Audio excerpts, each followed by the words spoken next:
யாழ் சமையல் அன்பு உள்ளங்களுக்கு இனிய வணக்கம். இன்றைய நாங்கள் பிள்ளைகள் பனங்காய் பனியாரம் செய்ததை சொல்லி கேட்டபடியாக நாங்கள் மகள் பிள்ளைகள காணிக்கில் போகிறோம். போய் பனங்காயில் எடுக்க போகிறோம். வாங்கோ எப்படியான பனங்காய் எடுக்கலாம், எப்படியானது எடுக்கக்கூடாதுன்னு பார்ப்போம். வாங்கோ இந்த இப்படி பிஞ்சு பழைய நேற்றியால் முந்தினாலும் விழுந்த பனங்காய் எடுக்கக்கூடாது. அதை நீங்கள் உள்ளுக்கு எடுத்து பார்த்தீங்கன்னா வண்டு எல்லாம் இருக்கும். அதுகளை தவிர்த்து நல்ல பனங்காயெல்லாம் உடன் விழுந்த பனங்காயெல்லாம் எடுத்து செய்யணும்.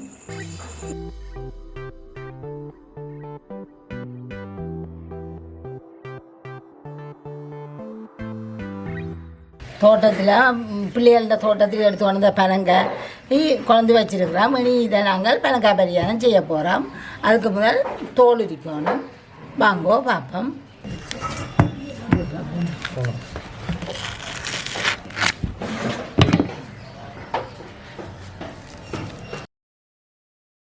இப்போ பனங்காய் காலம் வந்த வழியாக பிள்ளைகள் எல்லாரும் ஆசைப்படணும். ஒரு தரமாவது பிள்ளைகளுக்கு செய்து விடுங்க.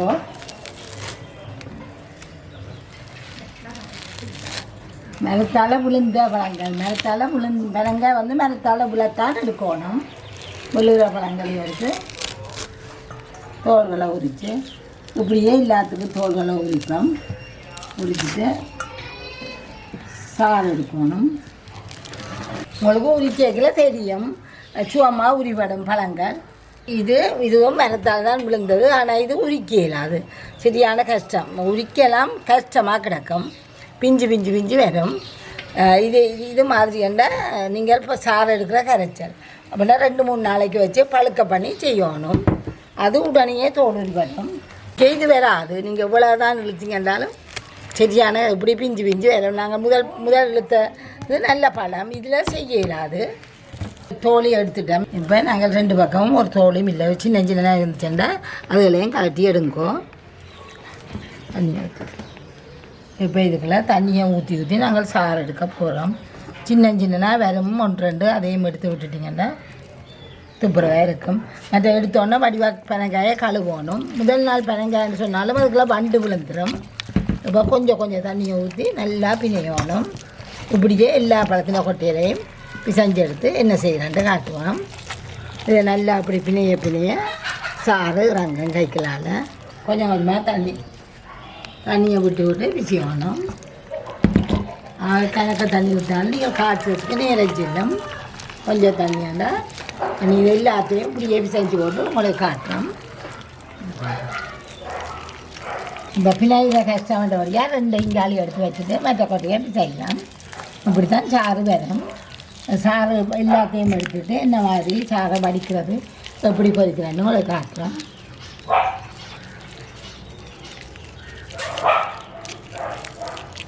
இதை எடுத்த தண்ணிக்குள்ளேயே துவச்சி கிணறு தண்ணி இருக்காமல் இதுக்குள்ளேயே துவச்சி புளியுங்க.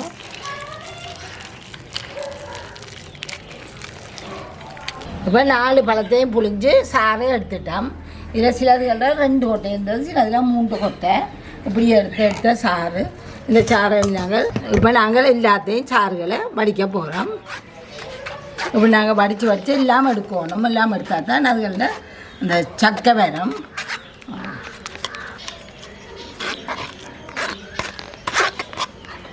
இந்த சக்கையில் நாங்கள் இதுகளையும் எடுத்து விட்டுறணும். ஒன்றும் இல்லாமல் இந்த சக்கையில் வெளியில் எடுத்துருங்கோ. இதில் நல்லா புளிஞ்சு போட்டிருக்கா. எல்லாத்தையும் வெளியிலே எடுங்கோ.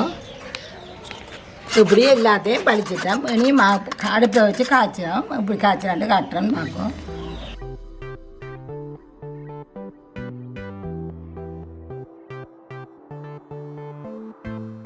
எல்லாத்தையும் நாங்கள் இதுக்குள்ளே வடிச்சிட்டோம். இனி இதை அடுப்பில் வச்சு காய்ச்சணும். காய்ச்சுவோம். இதை நீ எப்படி காய்ச்சலாண்டு நல்லா காய்ச்சணும்.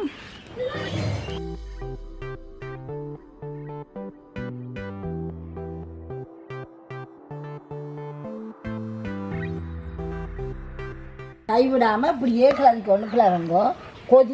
கொதி வச்சோன்னே என்ன செய்கிறேன்னு பார்ப்போம்.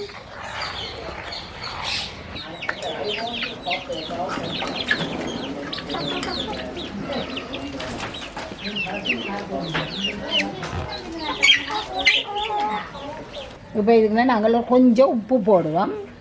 சீனியை பார் படியாக தெரியும். நல்லா நல்லா பொங்கி பொங்கி குமிழ் வரும். அதுக்கு பிறகு தான் என்னண்டு இறக்கி நல்லா ஆற விடணும்.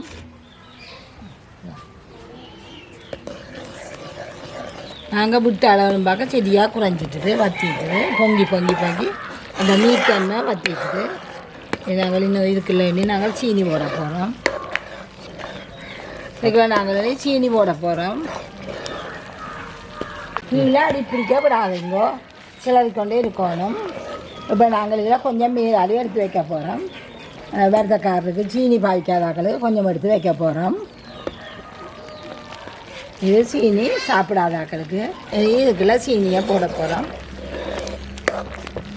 அப்புறம் அடுப்பண்டா கொஞ்சம் பூவா கூடியாக இருக்கும். இப்போ இதுக்குள்ள நாங்கள் எவ்வளோ அளவண்டியில் நாங்கள் எவ்வளோத்துக்கு உங்களுக்கு இனிப்பு வேணுமோ அந்த இடத்துக்கு போடுறது. இனிப்பு கொஞ்சம் குறைவண்டா போடலாம். மற்ற இது இனிக்கிறது போட்டு விடையில இதுக்கு மா போட போகிறோம். அப்போ கொஞ்சம் கூடவே போட போகிறோம். இந்த ருசியை பார்த்து நாங்கள் சீனின்ற அளவு சொல்லிடலாம். மா போடுவோம். அப்போ கொஞ்சம் இதுக்குள்ள திட்டிப்பாக இருக்கணும் போடுற சீனி.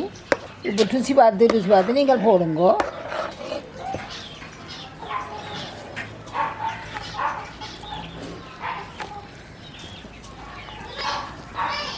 இப்போ நாங்கள் பார்க்க போகிறோம். திருப்பி போட்டுட்டு அப்படி இருக்கண்டு வழக்கமாக நாங்கள் போடுற சீனியில் பார்க்க கொஞ்சம் கூடவாக காட்டணும். அப்போ மாப்போடைக்கு எங்களுக்கு சமமாக வரும்.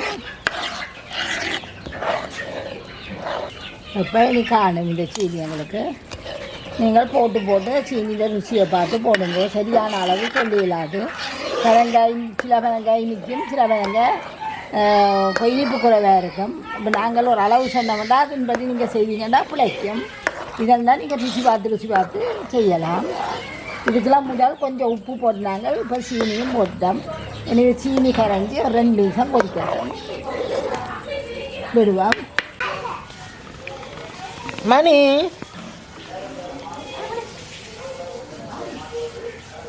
இதெல்லாம் சீனியெல்லாம் கரைஞ்சிட்டு வடிவா கீழே அடி பிடிக்க மட்டும் விட்டுறாதீங்க. அடி பிடிக்காமல் அடி மட்டும் வடிவாக்கில் இருக்கிற விடணும். இதை நாங்கள் இறக்குவோம். இப்போ இதில் காரல் தண்ணியெல்லாம் போயிருக்கும். வெந்தும் இதுக்கு இறக்குவோம். அப்படியே இறக்க போகிறோம். அப்படியே இறக்குவோம். இறக்கி கொண்டு போய் வெப்பெண்ணெய் செய்வேன்.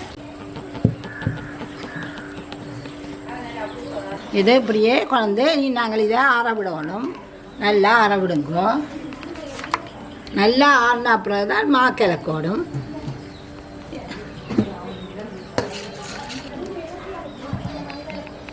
இது இவ்வளவுங்களுக்கு தேவையோ அவ்வளோத்தை எடுத்து நாங்கள் மா குழச்சி செய்யலாம். மிச்சத்தை ஒரு போத்தலுக்கு மூடி ஐஸ் படியில் வைக்கலாம். இவ்வளவும் காணும். இப்போ நாங்கள் இதில் அடுப்பு சும்மா எடுத்து நாங்கள் எண்ணெயை விட்டு எண்ணெய் கொதிக்க விட்டுட்டு மாவை கிளப்போம். அங்கால போய்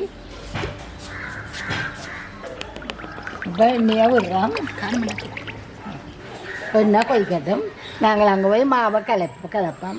இது நல்லா ஆறிட்டு சொட்டு இதுவும் இல்லை, நல்லா ஆறிட்டுது. நாங்கள் கொஞ்சம் தான் எடுத்தாங்க. இதை போத்தலுக்குள்ள ஊற்றி நாங்கள் வைக்க போகிறோம். இது அவிச்ச கோதம்பமா, அதை கொஞ்சம் கொஞ்சமாக போட்டு நாங்கள் கிளற போகிறோம். ஆக கட்டியாயம் இல்லாமல் ஆக தண்ணியாயம் இல்லாமல் ஒரு பதத்துக்கு எடுப்போம்.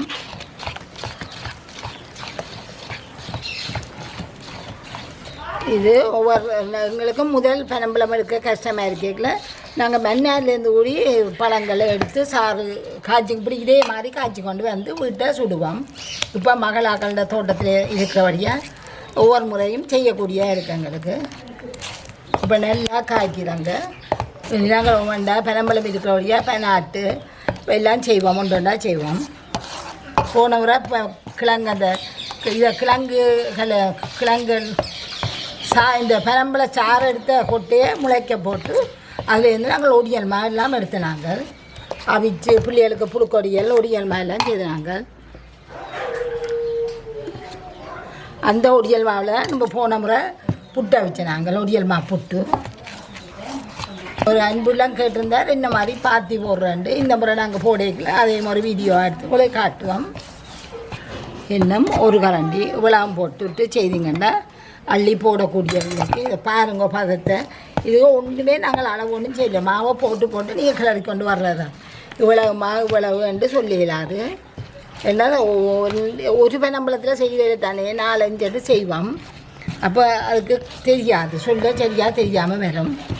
மற்றது இந்த நாங்கள் அதை காய்ச்சிகளை சேர்ந்த கொஞ்சம் கூட காய்ச்சிட்டோம்னா இன்னும் பானி இறுகிடும். அப்போ இன்னும் கொஞ்சம் தான் வரும். இதை பாருங்க இப்போ கலர் மாறி முதல் இருந்திருப்பாங்க, இப்போ கலர் மாறி பதம் வந்துட்டு இப்போ நாங்கள் இதை இப்போ இந்த உங்களுக்கு இந்த பதத்தை பார்க்க தெரியும் பாருங்க. இப்போ இந்த பதத்தை பார்க்க தெரியும் உங்களுக்கு. கொஞ்சம் கொஞ்சமாக நாங்கள் கிள்ளி போடக்கூடிய இருக்கும்.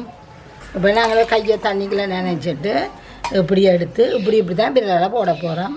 இதுதான் பதம். இந்த ஒழுகாது கையில் எடுத்தால் கொலவலாண்டு ஒழுகாது இப்படி நிற்கும். அதை நாங்கள் போட போகிறோம். இதை இப்படியே வச்சுட்டு நாங்கள் இனி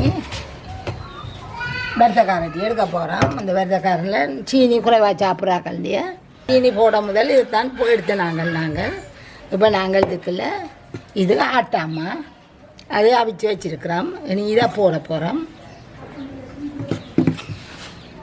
இதை போட்டு அவைகளுக்கு குழைக்க போகிறோம். கையாலேயே குழைப்போம். நல்ல நல்ல 6 அப்புறம் தான் இது நீங்கள் செய்யணும். முதல் நாங்கள் இப்போ என்ன பதத்தில் குழைச்சோமோ அந்த பதத்தில் இதையும் குழையுங்கோ. கொஞ்சம் முதல் போடைக்குள்ள காணா வந்துட்டு இது ஒரு நிறம் மாறி உங்களுக்கு தெரியும். அதை பானியின் நிறம் மாறி இருக்கும். இப்போ இதையும் நாங்கள்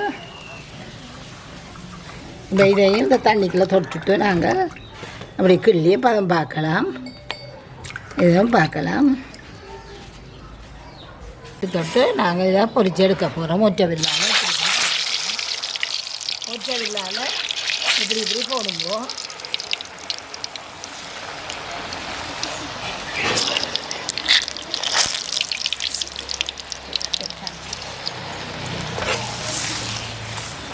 போட்டோடனே இது கருக்க பார்க்க டப்பாண்டு திருப்பி விட்டுருங்க. இது மெல்லிய நெருப்பில் செய்கிறது தான் நல்லம்.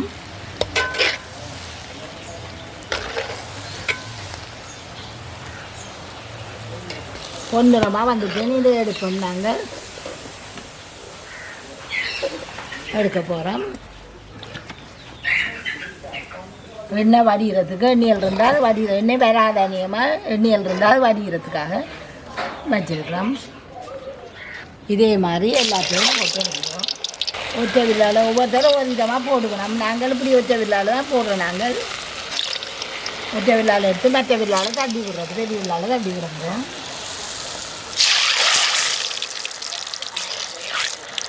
இதே மாதிரி எல்லாத்தையும் செய்து எடுப்போம்.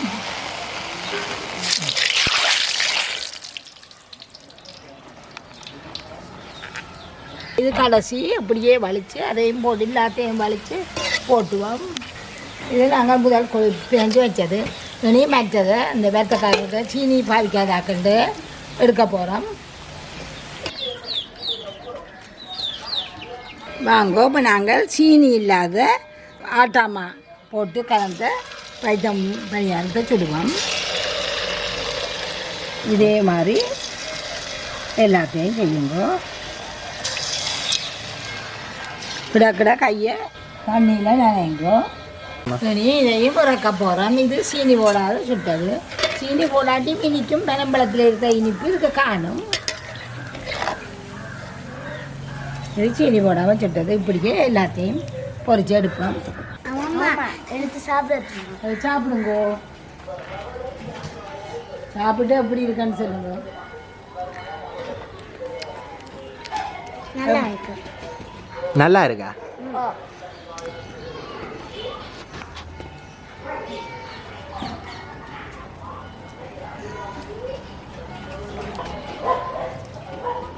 எப்படியெல்லாம் இருக்கு? நல்லா இருக்கு. இன்னொன்று வேணுமா? சாப்பிடுங்க. சூடா இருக்கு. சுடுது. சூடுதா? இந்த